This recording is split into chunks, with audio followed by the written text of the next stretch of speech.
Gracias a nuestro Padre Celestial, ya estamos listos, preparados para recibir todo lo que Dios tiene para cada uno de nosotros en esta mañana. Con nosotros nuestro apreciado amigo y hermano, el doctor William Soto Santiago.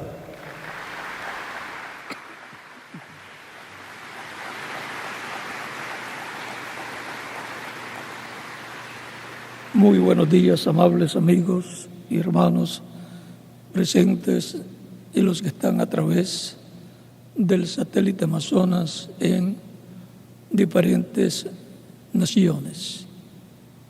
Que las bendiciones de Cristo, el ángel del pacto, sean sobre todos ustedes, hermanos y hermanas presentes, ministros y congregaciones, hermanos y hermanas en otros lugares también.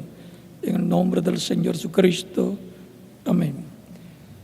Es una bendición y privilegio grande estar en esta ocasión reunidos, alabando a Dios, glorificando su nombre y escuchando su palabra. Para esta ocasión leemos en San Lucas capítulo 12, versos 4 al 7, donde nos dice nuestro amado Señor Jesucristo palabras de sabiduría, de conocimiento divino. Y nos dice de la siguiente manera: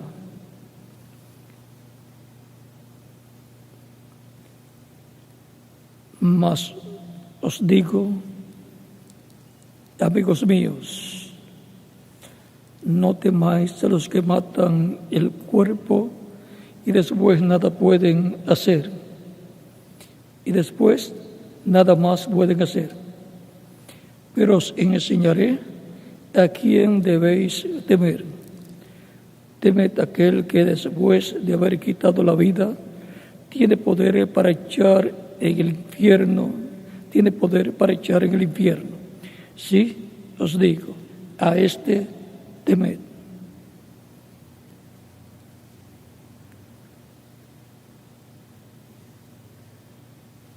Que Dios bendiga nuestras almas con su palabra y nos permita entenderla.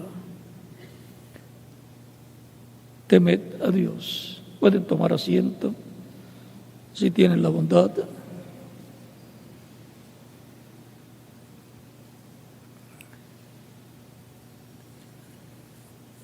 Tanto el salmista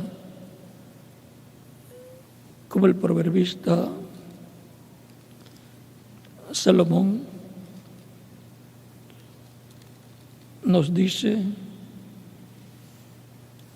que el principio de la sabiduría es el temor a Dios. Proverbios capítulo 9, versos 10 al 11 dice: el temor de Jehová es el principio de la sabiduría, y el conocimiento del Altísimo es la inteligencia. También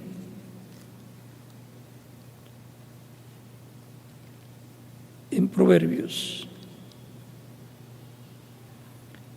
24, verso 21 dice: teme a Jehová, hijo mío, y al rey. Y en Eclesiastés capítulo 12 nos dice: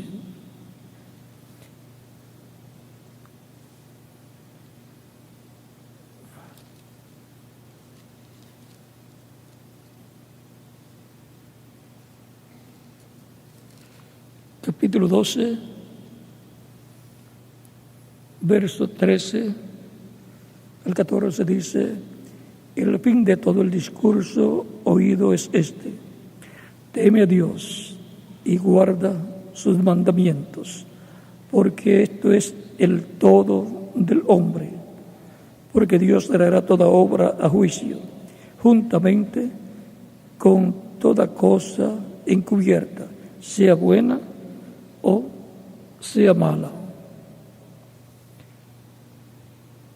Vean que el todo del ser humano es el temor a Dios, que es el principio de la sabiduría.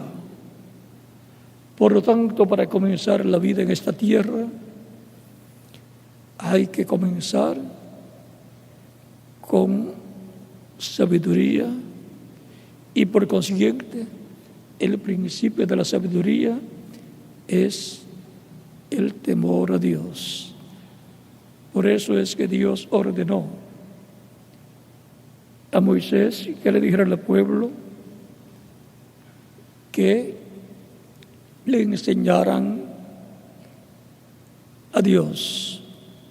Moisés le enseñó de Dios y a Dios, y le enseñó los mandamientos que Dios le dio para el pueblo. Y les dijo que guardaran los mandamientos divinos y sirvieran con todo el corazón, con todo el alma, con toda la mente, con todo el espíritu, con todas las fuerzas a Dios, y lo amaran y le sirvieran, y a su prójimo como a sí mismo. Por lo tanto, el temer a Dios es muy importante para poder respetar a Dios y reconocer la obra de Dios sobre el tiempo en que la persona está viviendo. Reconocer la obra y amarla, respetarla. Encontramos que a través de la Escritura hay casos en donde es mostrado que muchas personas respetaron a Dios, honrando y amando el mensaje de Dios sobre el tiempo en que les tocó vivir, reconociendo al mensajero que Dios envió para ellos en ese tiempo, y por consiguiente estuvieron respetando a Dios, estuvieron amando a Dios, estuvieron temiéndole a Dios. Es importante el temor de Dios en el alma de todo ser humano, porque el propósito de vivir en esta tierra es que toda persona tema a Dios, respete a Dios, reconozca la obra de Dios sobre el tiempo en que vive, y así llega a contacto con Dios y obtenga la vida eterna que Dios tiene para el ser humano, la cual la otorga a Dios por medio de Cristo, el ángel del pacto, el cual murió en la cruz del Calvario, llevando nuestros pecados, murió como el Cordero de Dios, que fue tipificado allá en el Cordero Pascual, que cada padre de familia sacrificó para la preservación de la vida de los primogénitos que estaban en el hogar. Podía ser el padre un primogénito y podía ser un hijo un primogénito. Y la preservación de la vida de ellos dependía en ese tiempo en que Dios derramaría el juicio sobre todos los primogénitos en Egipto, dependía de ese Cordero Pascual que era sacrificado por cada padre de familia en la víspera de la Pascua, del cual la sangre se aplicaba en el dintel de su voz desde la puerta de cada casa de familia hebrea en Egipto, y el cordero era asado, no se podía cocinar en agua o en otra forma, sino asado en fuego y colocado dentro del hogar para todos comerlo allí antes de la salida de Egipto, en esa gran liberación que Dios llevaría a cabo por su espíritu, la columna de fuego, manifestándose a través del profeta Moisés. Todos los que temieron a Dios y honraron a Dios, por consiguiente, porque amaron a Dios y respetaron a Dios y su profeta Moisés y la palabra, el mensaje que les dio, los primogénitos en esos hogares fueron preservados con vida. El hijo del rey, del faraón, y los primogénitos de Egipto que no tenían ese conocimiento y ese temor a Dios, pues no conocían a Dios, no temían al Dios de Israel. Los primogénitos de todos los hogares egipcios murieron en esa noche, y aún los animales de ellos, los primogénitos de los animales también murieron. No así lo de los hebreos que temieron a Dios, que respetaron a Dios, los cuales respetaron al profeta Moisés y el mensaje que él les trajo de parte de Dios. Encontramos también que el faraón y los líderes del gobierno del faraón no respetaron a Dios, porque no respetaron a Moisés ni el mensaje que Moisés trajo para el pueblo. Encontramos también que al no respetar a Moisés y su mensaje, no querían dejar salir al pueblo hebreo, por lo cual tuvieron que venir 10 plagas que Dios trajo y las anunció de antemano, cada una de ellas en el momento correspondiente las anunció, revelándoselas a Moisés, y Moisés decía lo que iba a suceder. Y aún con todo eso, no temieron a Dios. El que no teme a Dios, su final será triste y no podrá entrar al reino de Dios. Y eso tiene que arreglarlo mientras está viviendo. Después que muera, la persona no puede decir: ahora yo temo a Dios, ahora yo quiero servir a Dios, ahora yo respeto a Dios y su mensaje y su mensajero. Ya eso no lo puede hacer después que muere la persona. Tiene que ser mientras vive en esta tierra. Encontramos que no hay acepción de personas. Vean, encontramos personas de diferentes clases amando a Dios, temiendo a Dios y por consiguiente respetando a Dios. Pero también aún hay familiares de los mismos mensajeros de Dios que Dios ha enviado a través del tiempo, que ellos no respetaron a Dios y por consiguiente no temieron a Dios. Es el caso, uno de los casos es también el del hermano de Moisés, Aarón, y su hermana Miriam o María. Por lo tanto, aún los familiares de los diferentes profetas y mensajeros están llamados a temer a Dios y a respetar a Dios. ¿Y cómo se hace? Amando y temiendo a Dios al amar y temer al mensajero que Dios envía y respetarlo y respetar el mensaje que Él trae. Porque lo que haga una persona en favor o en contra de ese mensajero y su mensaje es contado como que lo está haciendo para Dios. Y lo está haciendo para Dios.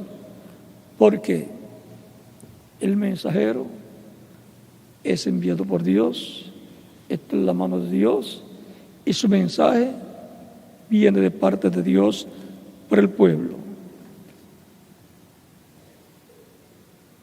Llegó el momento en que,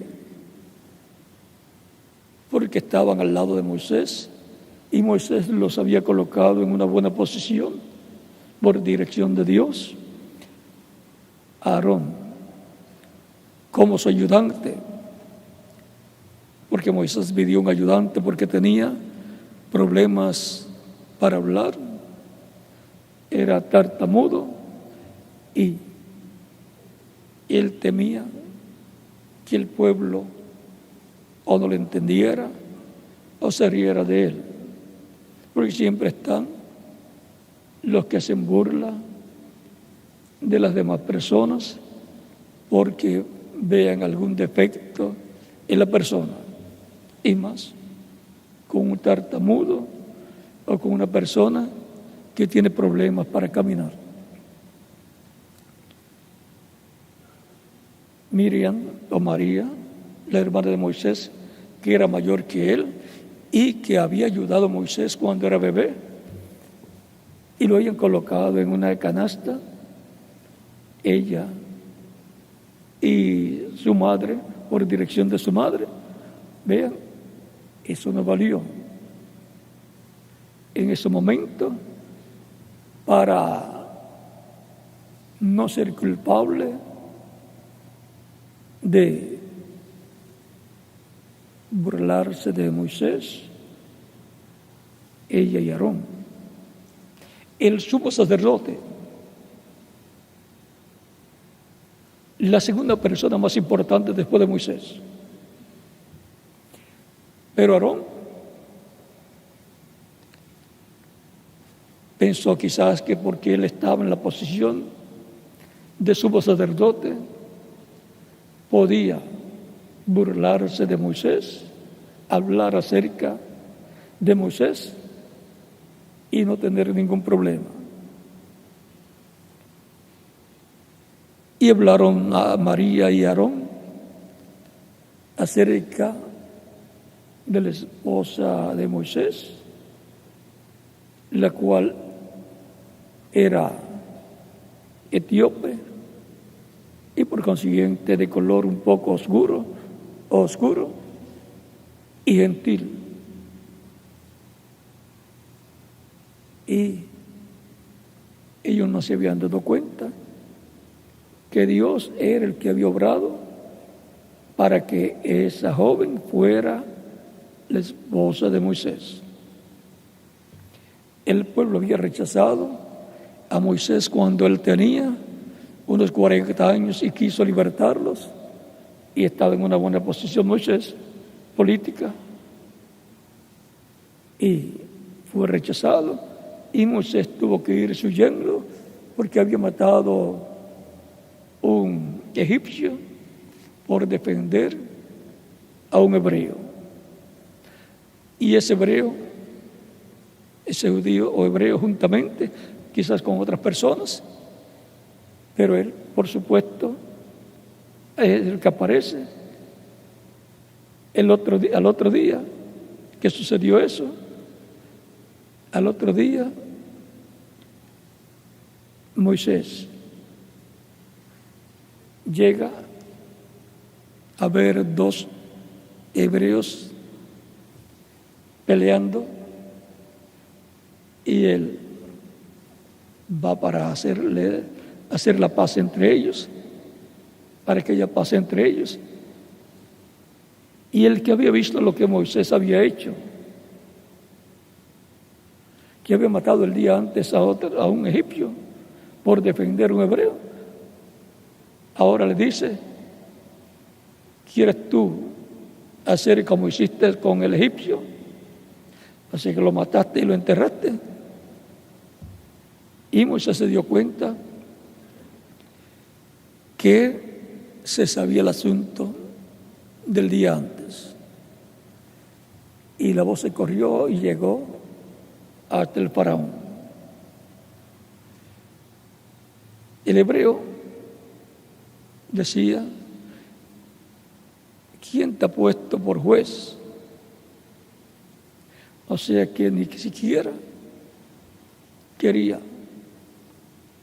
que Moisés interviniera en el caso. Lo que quería era pelear, abusar de la otra persona. Moisés se tuvo que ir huyendo porque el faraón dio orden de detención contra Moisés para juzgarlo y matarlo. Y Moisés se fue lejos para Madián. Y allá permaneció en Madián. Eran descendientes también de Abraham, pero no de la línea del pacto divino que venía de Abraham a Isaac, y de Isaac a Jacob, y de Jacob a los patriarcas. Moisés tuvo que huir para salvar su vida y estuvo 40 años allá en Madián pastoreando ovejas, Dios preparándolo, porque ese era el libertador escogido por Dios desde antes de la fundación del mundo. Y lo había rechazado. Como también rechazarían al Mesías príncipe en su primera venida, al libertador. Y ahora encontramos que cuando ya corre el ciclo nuevamente de 40 años, Dios lo envía de nuevo, ya a un anciano de 80 años, para la liberación de Israel. Por eso, vean ustedes, la promesa fue que estarían como esclavos cautivos por 400 años, le dice Dios a Abraham.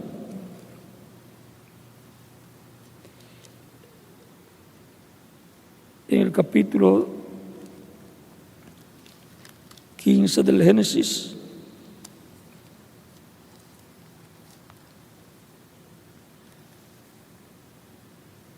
versos 3 en adelante, dice: entonces Jehová dijo a Abraham: ten por cierto que tu descendencia morará en tierra ajena y será esclava allí y será oprimida 400 años. Mas también a la nación a la cual servirán juzgaré yo, y después de esto saldrán con gran riqueza. Y tú vendrás a tus padres en paz y serás sepultado en buena vejez. Y la cuarta generación volverán acá, porque aún no ha llegado a su colmo la maldad del amorreo hasta aquí. La promesa fue que después de estos 400 años serían libertados y llevados a la tierra prometida. En cualquier momento, después de cumplirse los 400 años, se efectuaría la liberación. Y Moisés estuvo allí 10 años antes para preparar todo para la liberación. Él conocía esa promesa. Su madre, pues, se la había enseñado. Recuerden que su madre fue la que lo crió hasta cierto tiempo. En la etapa de enseñanza de niño, donde se graba todo, él recibió toda esa enseñanza de la promesa divina.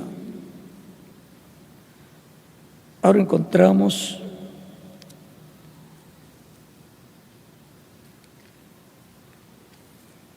en Éxodo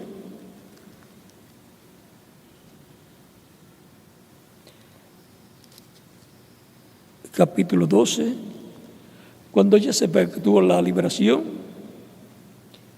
el capítulo 12, verso 40 y 41 dice: el tiempo que los hijos de Israel habitaron en Egipto fue 430 años. Y pasados los 430 años, en el mismo día, todas las huestes de Jehová salieron de la tierra de Egipto. O sea, que luego que rechazaron a Moisés cuando tenía 40 años, tuvieron que esperar 40 años más. Recuerden, cuando Moisés tenía 40 años, Israel tenía 390 años allá en Egipto. O sea, que estos ciclos divinos en la vida de Moisés de 40 años son muy importantes. Perdieron el ciclo de los 40 años al tener ya 40 años para ser el libertador, y tuvieron que esperar otro ciclo de 40 años en donde ya tenía 80 años Moisés, para tener otro ciclo de 40 años en el desierto, para luego, cumplidos los 40 años en el desierto, entrar a la tierra prometida. Los últimos 80 años de la vida de Moisés, vean ustedes, encontramos que se repitieron 2 veces 40 años.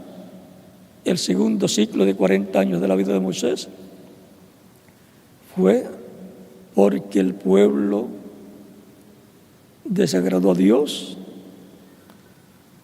en diferentes ocasiones, y cuando pidió agua en la segunda ocasión, Moisés hirió también la roca y tuvo el pueblo un grave problema. Dios dijo que estarían por 40 años caminando por el desierto hasta que aquella generación muriera. Y los niños que ellos decían que iban a ser víctimas de las serpientes y de otros animales o reptiles, escorpiones y otros, serían los que entrarían a la nueva tierra, a la tierra prometida, y por consiguiente entraría una nueva generación a la tierra prometida. Una nueva generación, luego, que nacería durante esos 40 años en el desierto, serían los que entrarían a la tierra prometida. Y los que no temieron a Dios y no respetaron a Dios, porque no respetaron a Moisés, ni temieron a Dios manifestado a través de Moisés, no pudieron entrar a la tierra prometida. Vean que cuando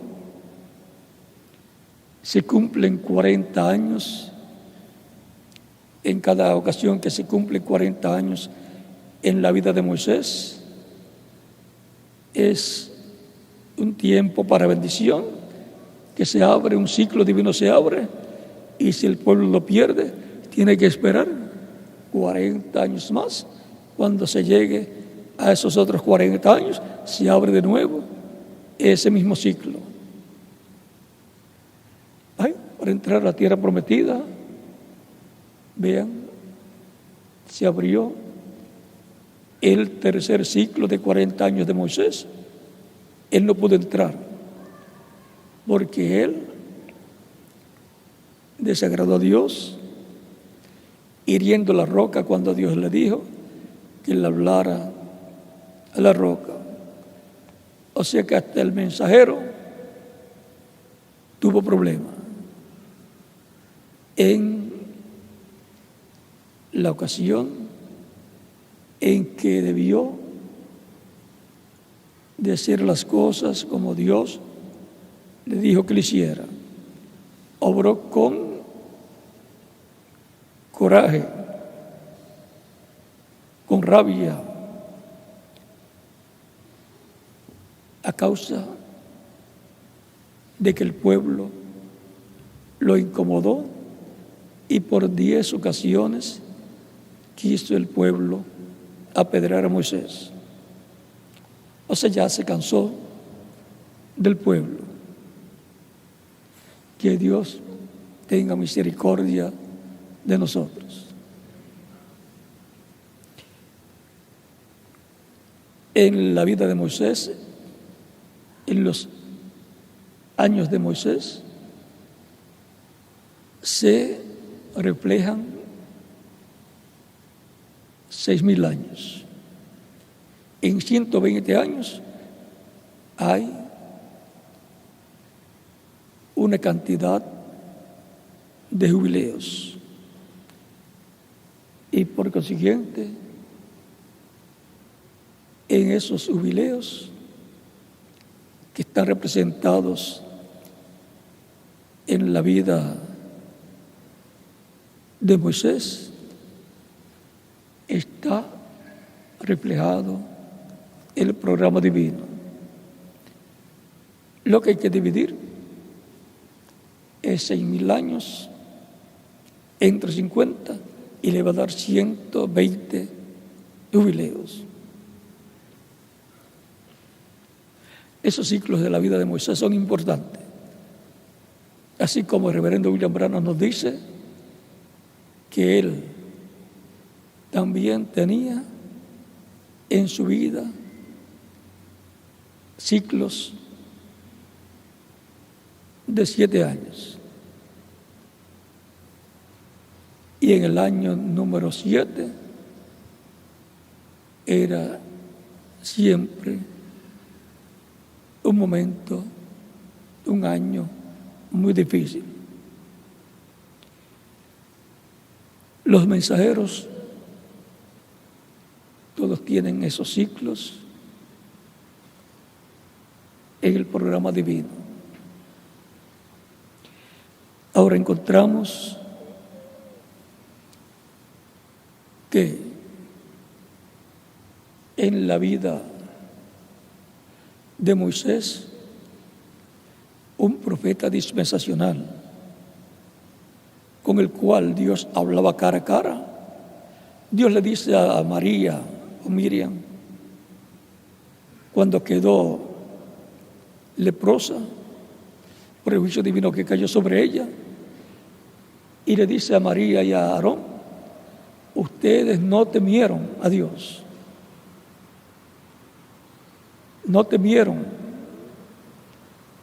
y hablaron contra Moisés. Y les dijo que era un hombre con el cual Dios hablaba cara a cara, como habla un compañero a otra persona. Como hablan los amigos el uno con el otro, así Dios hablaba con Moisés. Dice que no hablaba con Moisés como hablaba con otros profetas a través de sueños y cosas así, sino cara a cara. Era nada menos que un profeta dispensacional. Por lo tanto, en él también se reflejaba el Mesías, el cual será un profeta como Moisés, en el cual estará la palabra de Dios colocada en la boca del Mesías para hablarla al pueblo. Profeta, como tú les levantaré de medio del pueblo, dice Dios a Moisés en Deuteronomio capítulo 18, versos 15 al 19, y también el capítulo 13 de Deuteronomio. En el Mesías príncipe se cumplirá plenamente esa promesa. En los demás profetas se cumple parcialmente en una forma menor, pero la cumplirá plenamente al grado mayor el Mesías, tanto en su primera venida como en su segunda venida. Su primera venida fue 2000 años atrás para los judíos. Su primera venida como Cordero para llevar el pecado del pueblo, el pecado del ser humano. Y en su segunda venida vendrá en su reclamo para reclamar a todo lo que él ha redimido con su obra expiatoria. Vendrá a su iglesia. Los judíos lo van a ver viniendo a su iglesia, porque él viene para la resurrección, y en la resurrección, y para llevar a cabo la resurrección de los muertos creyentes en él, y para transformar a los que estén vivos. Es el misterio más grande de la Biblia, la venida del Mesías para el día postrero, la venida del Señor a la iglesia del Señor Jesucristo. Ese es el misterio por el cual hubo silencio en el cielo como por media hora. Apocalipsis capítulo 8, verso 1 en adelante. Y San Mateo 24, ese es el misterio del cual Cristo habló y dijo que nadie sabía cuándo sería el día y la hora. El día y la hora de la segunda venida de Cristo. Nadie sabía, ni aun los ángeles, dice Cristo. Y también dice que ni aun el Hijo sabía, ni aun Jesús, antes de estar resucitado, no sabía cuándo sería el día y la hora. Pero luego sí, lo sabía, porque en el cuerpo glorificado se saben todas las cosas. El misterio de la venida del Mesías, de Cristo a su iglesia para el día postrero, todavía no le había sido revelada esa hora y día en que eso ocurriría. Pero luego de estar ya glorificado, sí, Él sabe ese misterio, Él conoce ese misterio. Es el misterio más grande de la Biblia. Por eso hubo silencio en el cielo como por media hora. Cuando fue abierto el séptimo sello en el cielo, fue abierto y por consiguiente fue conocido por los ángeles, arcángeles, querubines, serafines y todos los que están allí en el cielo, que aparecen en Apocalipsis capítulo 5. Quedaron callados para que no se interrumpiera el programa divino, para que el enemigo de Dios, el diablo y su ejército, no lo entendieran, no supieran, para que no fueran a imitar lo que estará haciendo Cristo y lo que será su venida a su iglesia. Por eso hubo silencio en el cielo como por media hora. Pero ese misterio será revelado a la iglesia del Señor Jesucristo para la fe, para ser transformados y llevados con Cristo a la cena de las bodas del Cordero. Ese misterio será revelado en lo que el reverendo William Branham llamó la tercera etapa. Y la tercera etapa será la palabra hablada, o sea, Cristo hablándole a su iglesia en el día postrero.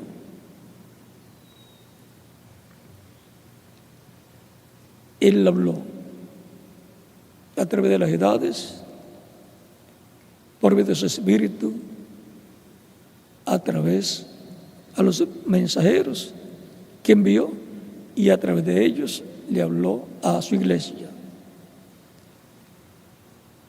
Así será siempre, porque Dios obra siempre en la misma forma.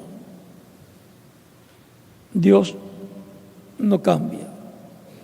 Así ha sido desde el Génesis hasta el Apocalipsis. Por lo tanto, hay que vigilar. ¿Dónde? En la iglesia del Señor Jesucristo. Es la que tiene esa promesa. ¿Y en qué etapa de la iglesia? Ya la primera etapa del tiempo de los apóstoles pasó. La etapa del tiempo de la iglesia en su primera edad entre los gentiles, allá en Asia Menor, ya pasó. La segunda también pasó, la cual fue en Europa. La tercera y cuarta y quinta y sexta también pasó, fueron en Europa. Y el Espíritu Santo, así como voló de Israel a Asia Menor, a los gentiles, luego voló a Europa, y en diferentes naciones de Europa cumplió 5 etapas de su iglesia. Y después voló de Europa a Norteamérica. Y ahí cumplió la 7ª etapa de su iglesia, representada en la iglesia de la Odisea. Y la próxima etapa será para donde vuele el Espíritu Santo de Norteamérica a otro territorio. Y ahí es donde hay que vigilar las promesas hechas para el día postrero a su iglesia. Ahí será el territorio para donde se haya ido el Espíritu Santo, para donde haya volado de Norteamérica. Hay que ver hacia dónde voló, porque a donde haya volado, para donde haya volado, ahí será la escena para el cumplimiento, en el cumplimiento de todas las promesas correspondientes a este tiempo final. Sencillo. Y después de ahí, y ahí lo verán los judíos, y de ahí volará con su iglesia a la cena de las bodas del Cordero. Y luego, de ahí regresará con su iglesia a Israel. O sea que hay diferentes etapas para el cumplimiento de las promesas divinas para su iglesia y para Israel. La manifestación más grande de Jesucristo por medio de su Espíritu está prometida para este tiempo final.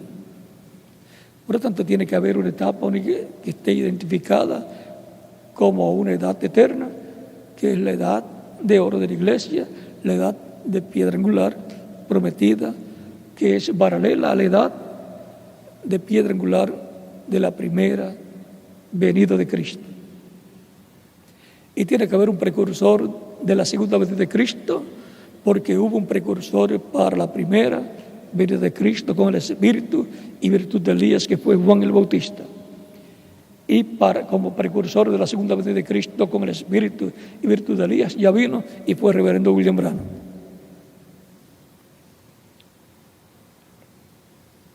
Por lo tanto, él estuvo en la etapa paralela a la de Juan el Bautista. Así también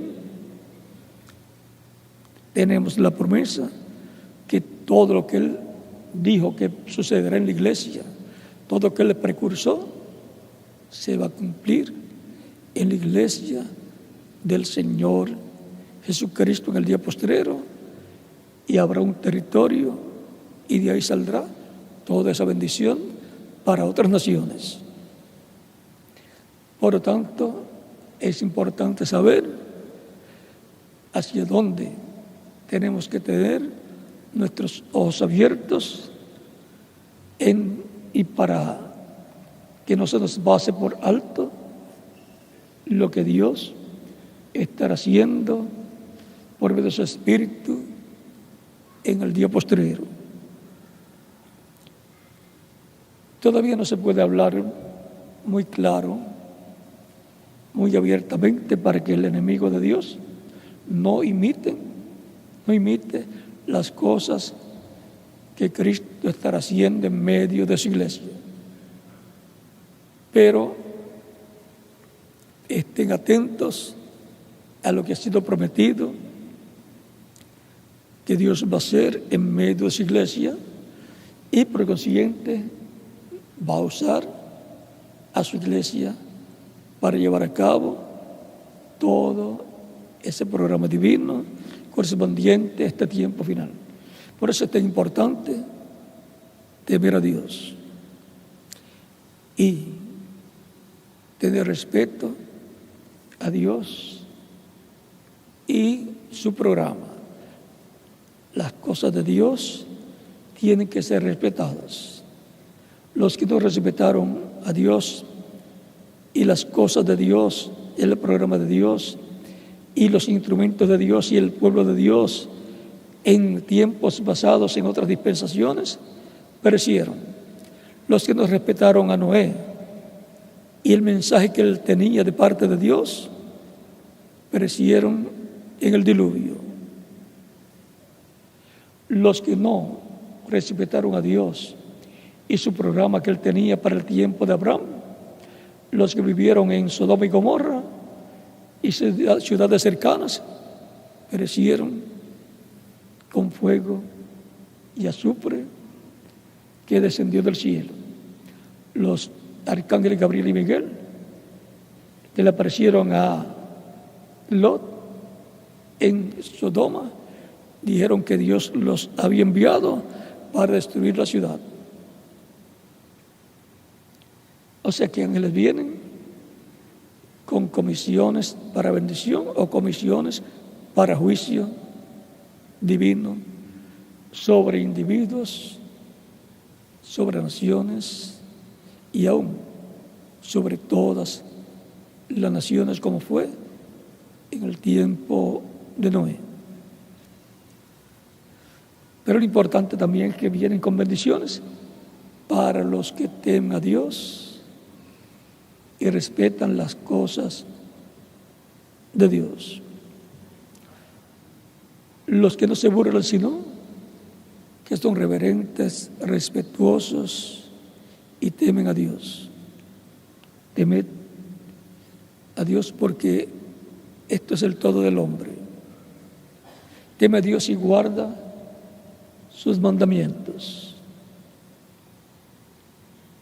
Todos sabemos que hay grandes bendiciones de Dios para los que temen a Dios, respetan a Dios y su palabra y sus mensajeros y aman a Dios. La persona no puede respetar a Dios y a los siervos de Dios y al pueblo de Dios si no teme a Dios, si no tiene temor de Dios. La persona sin el temor de Dios no respeta a Dios y las cosas de Dios, las cosas espirituales y aún las cosas físicas que pertenecen a Dios. Hubo una persona, Antíoco Epífanes, que no respetaba a Dios, que no temía a Dios y que no amaba al pueblo de Dios. Y sacrificó una cerda en el templo de Dios.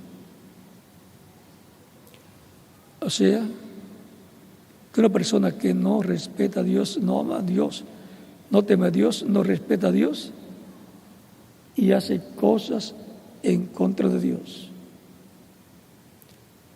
Pero el que respeta a Dios, el que ama a Dios y teme a Dios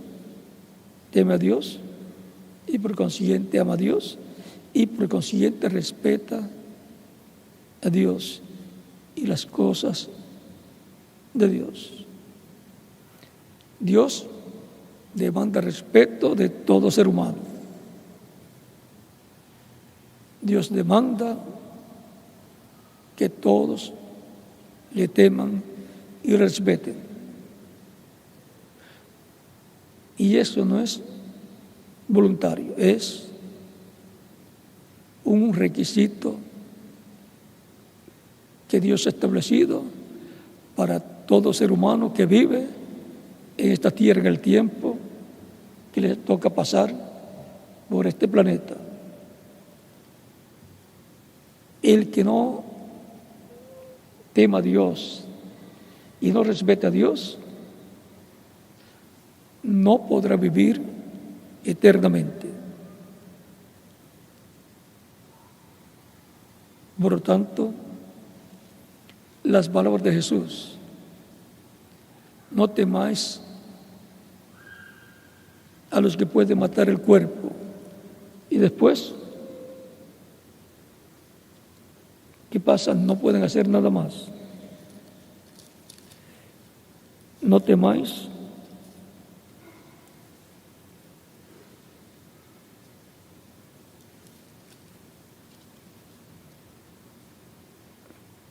mas os digo, amigos míos, no temáis a los que matan el cuerpo y después nada más pueden hacer. San Lucas, capítulo 12, verso 4 en adelante. Pero os enseñaré a quién debéis temer. Temed a aquel que después de haber quitado la vida tiene poder de echar en el infierno. Os digo, a este temed, o sea, a Dios. Temed a Dios. Lo que no entienda de Dios, del programa divino, de la Biblia, de la obra de Dios, no lo critique. Guarde silencio, ore a Dios para que Él le abra el entendimiento y entonces lo que no entiende de momento lo entenderá después. no sea que él no sea que pierda el temor a Dios y entonces comience a criticar la obra de Dios, creyendo que está haciendo algo bueno, y comience a perder el respeto a las cosas de Dios y vaya a cruzar la línea entre juicio, entre misericordia y juicio. Después ya no haya oportunidad para arrepentimiento. Los que han criticado a Dios y su obra y las cosas de Dios han tenido ese problema.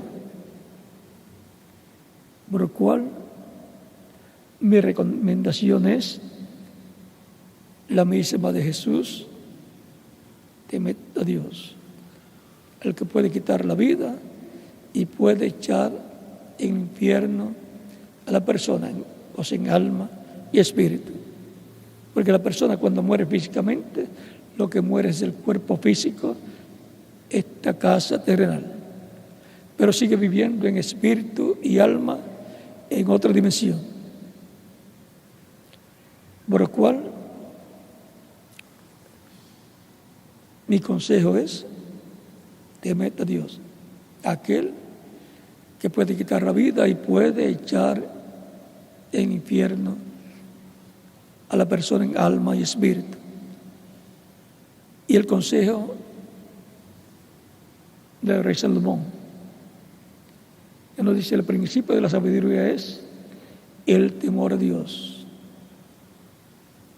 Y nos enseña que esto es el todo del hombre, del ser humano. Eso es el todo: temer a Dios y guardar sus mandamientos. Porque eso es lo que Dios exige, lo que agrada a Dios. Temer a Dios, creer en Cristo, recibirlo como Salvador, para que nos dé la vida eterna. Y así somos identificados como las ovejas que el Padre dio, para que las busque y les dé ¿qué? Vida eterna. Mis ovejas oyen mi voz y me siguen, y yo las conozco y yo les doy vida eterna.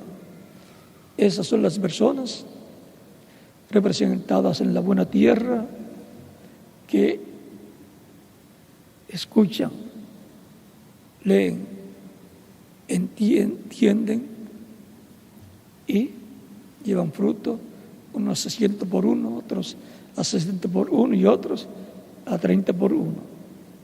San Mateo capítulo 13, verso 23. Por lo cual,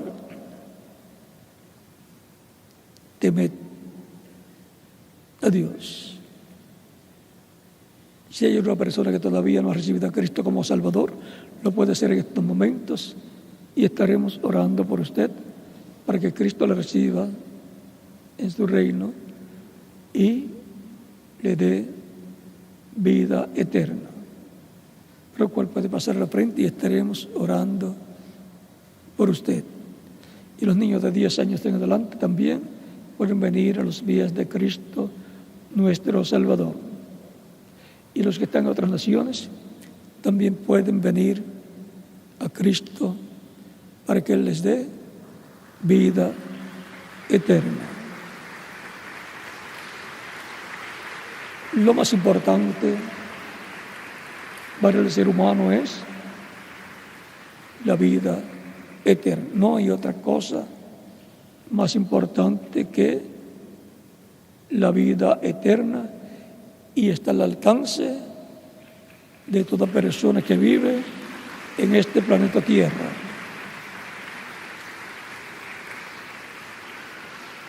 Cristo dijo: yo soy el camino, la verdad y la vida, y nadie viene al Padre sino por mí.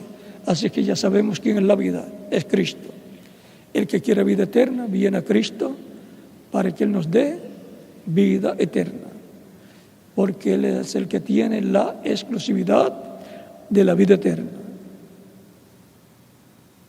Dios nos ha dado vida eterna. Y esta vida está en su Hijo. El que tiene el Hijo tiene la vida. El que no tiene el Hijo no tiene la vida. Lo que tiene es una vida temporal que se le va a terminar. Y si no tiene la vida eterna, no podrá vivir eternamente en el reino de Dios. ¿Y cómo recibimos la vida eterna? Recibiendo a Cristo como nuestro Salvador, para que nos dé vida eterna. Mis ovejas oyen mi voz y me siguen, y yo las conozco, y yo les doy vida eterna, y no perecerán jamás. Mi Padre que me las dio es mayor que todos, y nadie las puede arrebatar de la mano de mi Padre. San Juan capítulo 10, versos 27 al 30. Y la otra cita que les di, 1 de Juan capítulo 5, versos 10 al 13. Así que ya sabemos dónde está la vida eterna, porque Cristo es el árbol de la vida eterna. Es recibiéndolo como nuestro Salvador. Vamos a estar puestos en pie para orar por las personas que han venido a las pies de Cristo, nuestro Salvador, en esta ocasión. Con nuestras manos levantadas a Cristo al cielo, nuestros ojos cerrados, Padre Celestial, vengo a ti en el nombre del Señor Jesucristo, trayendo ante tu presencia todas estas personas que te están recibiendo como único y suficiente Salvador. Señor, recíbelos en tu reino. Te lo ruego en el nombre del Señor Jesucristo. Amén. Y ahora repitan conmigo esta oración. Señor Jesucristo, escuché la predicación de tu evangelio y nació tu fe en mi corazón. Creo en ti con toda mi alma. Creo en tu primera venida y creo en tu muerte en la cruz del Calvario como el sacrificio de expiación por nuestros pecados. Reconozco que soy pecador y necesito un Salvador, un Redentor. Reconozco tu muerte en la cruz del Calvario como el sacrificio de expiación por nuestros pecados y tu nombre como el único nombre bajo el cielo de los hombres en que podemos ser salvos.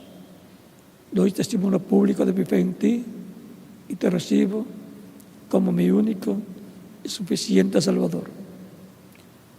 Te ruego perdones mis pecados y con tu sangre me limpies de todo pecado y me bautices con Espíritu Santo y fuego y produzcas en mí el nuevo nacimiento.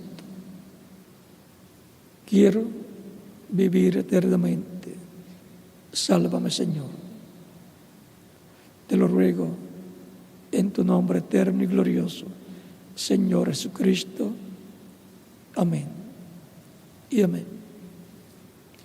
Con nuestras manos levantadas a Cristo, todos decimos: la sangre del Señor Jesucristo me limpió de todo pecado.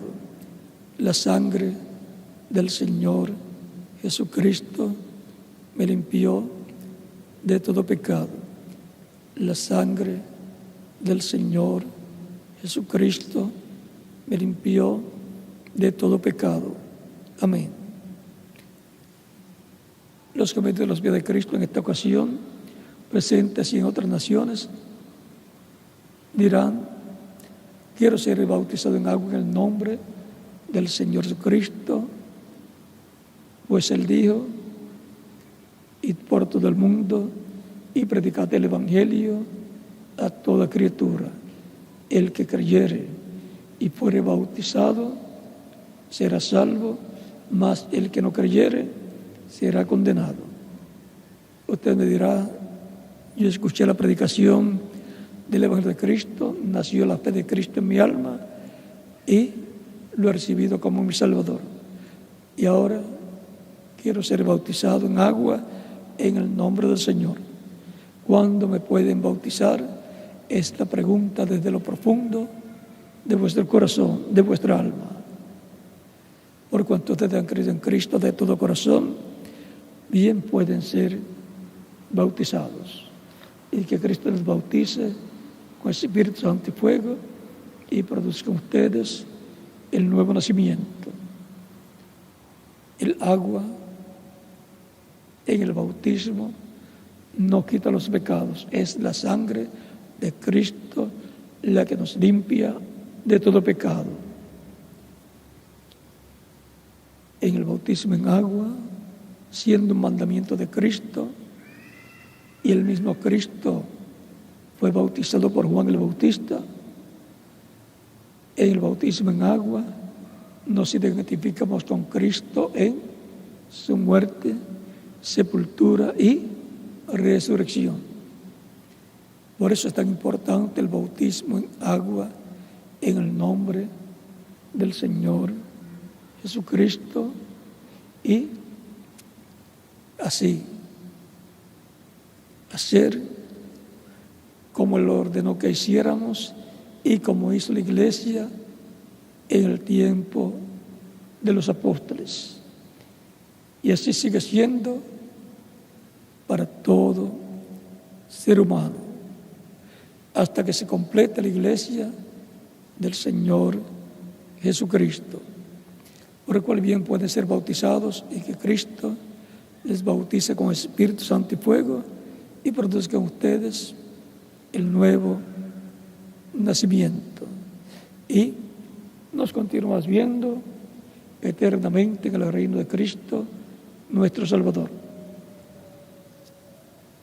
Dejo al reverendo José Benjamín Pérez para que les indique cómo hacer para ser bautizados en agua en el nombre del Señor, y en cada país dejo el ministro correspondiente para que haga en la misma forma. Y hasta el próximo domingo, Dios mediante.